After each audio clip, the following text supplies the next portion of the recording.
توحید بلند ہوتی ہے۔ کیسے کہ نبی پیدا ہونے والا ہے، پیدا ہونے والے کو مخلوق کہتے ہیں، اور جو پیدا کر رہا ہے اس کو خالق کہتے ہیں۔ تو یہاں بھی خالق بلند ہے، وہ پیدا کرنے والا ہے، اور ہمارے نبی پیدا ہونے والے ہیں۔ اس لیے یہ لفظ میلاد خود توحید کو بلند کرنے والا لفظ ہے۔ محترم سامعین، ایک سوال ذہنوں میں سوشل میڈیا پر ڈالا جا رہا ہے، میں نہیں سمجھتا وہ کون لوگ ہیں، آپ شاید بہتر جانتے ہوں۔ ایک سوال اسی مہینوں کے شروع میں گردش کرتا ہے کہ کیا کسی نبی نے میلاد کی محفل کی؟ کیا صحابہ نے میلاد منایا؟ تو محترم، اس کے لیے قرآن پاک کی ایک آیت اور اس کا مختصر مفہوم۔ قرآن پاک میں اللہ تعالیٰ نے فرمایا وَإِذْ أَخَذَ اللَّهُ مِيثَاقَ النَّبِيِّينَ لَمَا آتَيْتُكُم مِّن كِتَابٍ وَحِكْمَةٍ ثُمَّ جَاءَكُم رَّسُولٌ مُصَدِّقٌ لِّمَا مَعَكُمْ لَا تُؤْمِنُونَ وَلَا تَنصُرُونَّهُ۔ اس آیت کا مفہوم یہ ہے، جب اللہ نے نبیوں سے عہد لیا کہ جو کچھ میں تمہیں کتاب و حکمت سے دوں، پھر تمہارے پاس وہ رسول تشریف لائے جو تمہاری کتابوں کی تصدیق کرے، تو تم ضرور اس پر ایمان لانا اور اس کی مدد کرنا۔ محترم سامعین، غور کیجئے، ابھی نہ سورج بنا، نہ چاند بنا، نہ زمین بنی، نہ آسمان بنا، نہ انسان بنا، نہ حیوان بنا، لیکن ابھی پیدائش انسان سے پہلے کی بات ہے، عالم ارواح کی بات ہو رہی ہے۔ اللہ نے تمام روحوں کو پیدا کیا اور ان سے ایک دو کتاب اللہ نے کی، جس میں ایک میں ساری روحیں تھیں، اور دوسرا ایک خاص کتاب کیا صرف انبیاء کو بلا کر، انبیاء کی روحوں کو اللہ نے خطاب کیا۔ اور یہ آیت ہمیں بتا رہی ہے کہ اس میں نبیوں سے اللہ نے عہد لیا، وعدہ لیا اللہ نے کہ جب وہ آخری نبی آئے، اگر تم میں سے کسی کی عمر اتنی لمبی ہو جائے کسی بھی وجہ سے، ہو سکتی تھی، ہوئی ہے، تو پھر کرنا کیا ہے کہ جب وہ نبی تشریف لے آئیں اور تمہاری کتاب کی تصدیق کرنے والے ہوں، تو اس نبی پر تم نے ایمان لے آنا ہے۔ صرف ایمان ہی لے کر نہیں آنا، بلکہ اس کی مدد بھی کرنی ہے۔ تو جیسے حضرت عیسیٰ علیہ السلام ابھی آئیں گے، ایک دفعہ وہ پہلے بھی آئے تھے زمین پر، اور پھر انہوں نے دعا مانگی کہ مجھے آپ صلی اللہ علیہ وسلم کا امتی بنا، تو وہ آئیں گے 40 سال کی، انہوں نے آپ صلی اللہ علیہ وسلم کا امتی بن کے لوگوں کی اصلاح کرنی ہے۔ تو یہ آیت اس طرح ہمیں بتا رہی ہے کہ سب سے پہلا جو آپ صلی اللہ علیہ وسلم کی ذکر ہے وہ خود خدا نے انبیاء کے سامنے فرمایا، بیان کرنے والے خود اللہ عز و جل کی ذات تھی، سننے والے تمام انبیاء کی روحیں تھیں۔ پھر کیا صحابہ نے یہ محفلیں سجائیں؟ تو میں ایک چھوٹا سا واقعہ بیان کرتا ہوں۔ ایک دفعہ صحابہ کی ایک کثیر جماعت بیٹھی تھی اور وہ آپس میں گفتگو فرما رہے تھے۔ آپ صلی اللہ علیہ وسلم تشریف لائے اور ان سے سوال کیا، ما اجلسکم، تمہیں کس چیز نے یہاں بٹھایا ہے؟ صحابہ کرام نے عرض کیا، جواب دیا، جلسنا نذکر اللہ ونحمدہ الی ما ہدانا علی الاسلام وما بہی علینا احسان ومن بقا۔ اس کا مفہوم کیا ہے؟ ہم بیٹھے ہیں اللہ کا ذکر اور حمد بیان کرنے کے لیے، اور ہم شکر کرنے کے لیے بیٹھے ہیں کہ اللہ نے ہمیں اسلام کی ہدایت عطا فرمائی، اور ہم پر اللہ نے آپ کی ذات کی وجہ سے جو احسان کیا ہے اس کا شکر کرنے کے لیے بیٹھے۔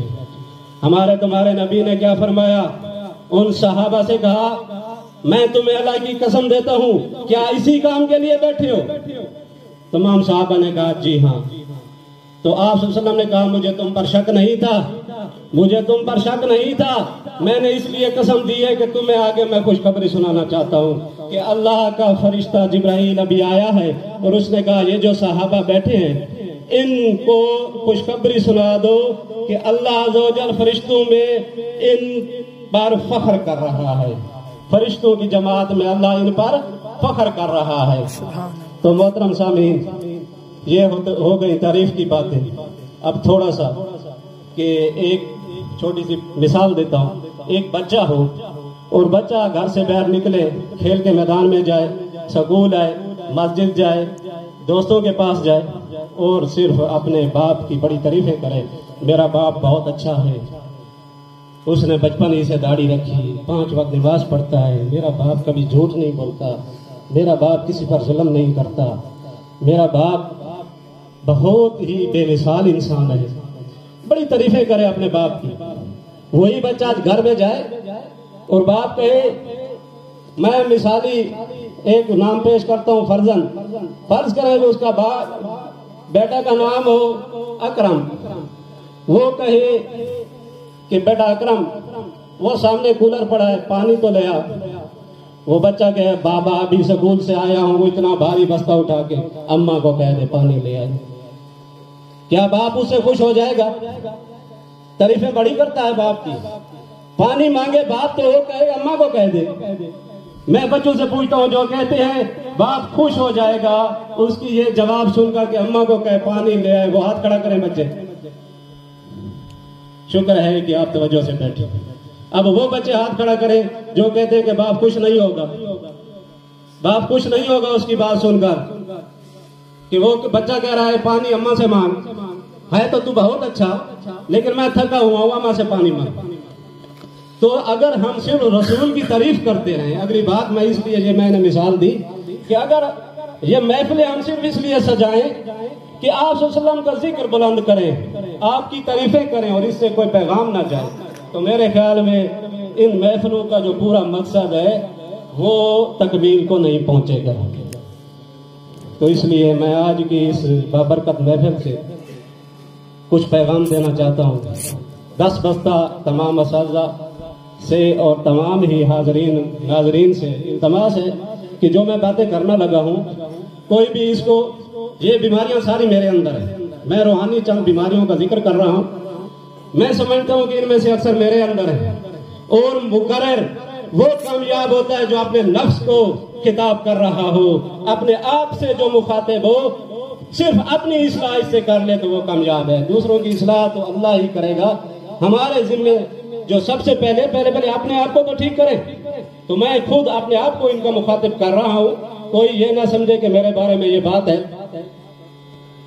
مسلم شریف کی حدیث نمبر 6526 میں امام مالک نے ابن شہاب سے، انہوں نے حضرت انس بن مالک رضی اللہ تعالیٰ عنہ سے روایت کی، رسول اللہ صلی اللہ علیہ وآلہ وسلم نے فرمایا، لا تباغضوا ولا تحاسدوا ولا تدابروا وكونوا عباد الله اخوانا ولا يحل مسلم ان يهجر اخاه فوق 3۔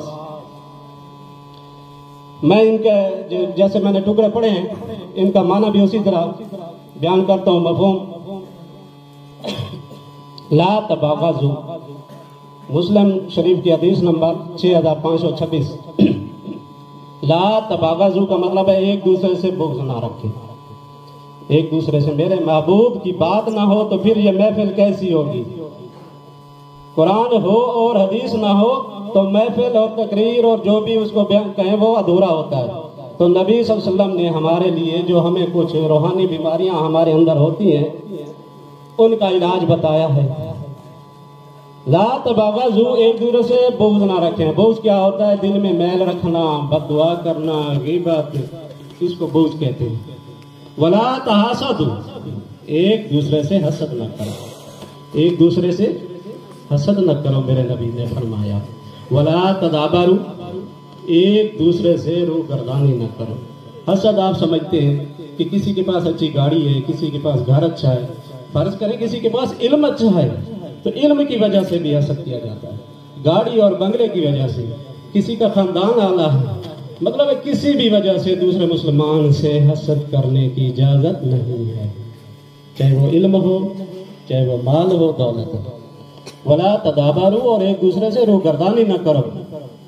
سرائکی دے وچ آکھاں دا مسلمان کو زیب نہیں دینا کہ مسلمان بے کو کنڈ کرے، بے مسلمان کو کنڈ کر کے، یعنی اوکھے وقت ایک مسلمان دوجے مسلمان کو کنڈ کرے، یہ نبی نے فرمایا یہ نہ کیتا کرے۔ وَقُولُوا عِبَادُ اللَّهِ اِخْوَانًا، اللہ کے بندو ایک دوسرے کے بھائی بھائی بن کر رہو، اللہ کے بندو ایک دوسرے کے بھائی بن کے رہو۔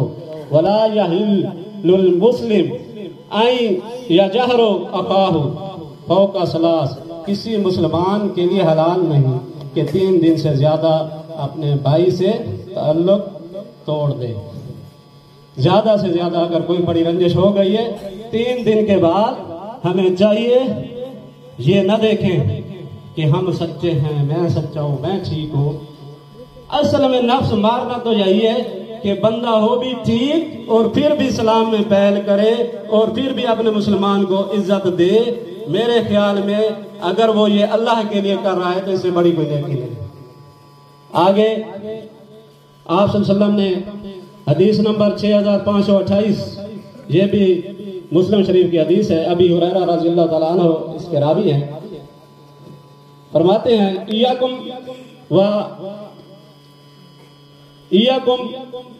لظن فإن الظن اکذب الحدیث، مفہوم بدگمانی سے دور رہو کیونکہ بدگمانی سب سے زیادہ بری چیز ہے۔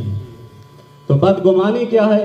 خام خواہ ہمارے ساتھ کچھ برا ہو جائے یا ہمارے ساتھ کچھ اس طرح کی بات ہو جائے، خام خواہ ہم دوسرے کے بارے میں سوچیں کہ یہ اس کی وجہ سے ہوا ہے، کوئی ہمارے پاس دلیل نہ ہو، کوئی ثبوت نہ ہو، خام خواہ دوسرے کے ساتھ یہ خیال کرنا کہ اس کی وجہ سے میرے ساتھ یہ ہوا ہے۔ تو یہ بھی آپ صلی اللہ علیہ وسلم نے فرمایا کہ تم ایک دوسرے کے بارے میں بدگمانی نہ کرو۔ اور ولا تحسسوا، ولا تحسسوا مطلب ہے دوسروں کے ظاہری عیب تلاش نہ کرو۔ تحسسوا کا معنی ہے دوسروں کے عیب تلاش نہ کرو۔ ولا تجسسوا، تجسسوا کا مطلب ہے دوسروں کے باطنی عیبوں کو بھی نہ ڈھونڈو۔ ایک ہوتا ہے ظاہری عیب، ایک ہوتا ہے باطنی۔ تو باطنی عیبوں پہ بھی ڈھونڈنے کی ہمیں اجازت نہیں ہے، حدیث ہمیں بتا رہی ہے۔ ولا تحاسدوا، حسد نہ کرو۔ ایک اور مقام پہ آپ صلی اللہ علیہ وسلم نے حدیث نمبر 6541 میں فرمایا، کچھ یہ الفاظ بھی ہیں، لا تحاسدوا ولا تناجشوا ولا تباغضوا ولا تدابروا۔ ان کے بعد آپ صلی اللہ علیہ وسلم نے فرمایا وَكُونُوا عِبَادَ اللَّهِ إِخْوَانًا الْمُسْلِمُ وَأَخُو الْمُسْلِمِ، اے اللہ کے بندو آپس میں بھائی بھائی ہو جاؤ، مسلمان مسلمان کا بھائی ہے۔ آگے یہ حدیث جاری ہے، لمبی حدیث ہے، میں اس کو مختصر کر کے 3 لفظوں میں اشارہ کرتا ہوں۔ آپ صلی اللہ علیہ وسلم نے فرمایا لا یظلمہ، مسلمان دوسرے مسلمان پر ظلم نہیں کرتا۔ لا یظلمہ، مسلمان دوسرے مسلمان پہ ظلم نہیں کرتا۔ ولا یحقرہ، یحقرہ، اور نہ اس کی تحقیر کرتا ہے، اور نہ اس کی تحقیر کرتا ہے۔ اور اس کے بعد آپ صلی اللہ علیہ وسلم نے 3 بار اپنے سینے کی طرف اشارہ کر کے فرمایا، کیا فرمایا؟ وَيُشِيرُ إِلَى صَدْرِ ثَلَاثَةٍ مِرَاتٍ، کہ تقوی دل میں ہے، تقوی دل میں ہے۔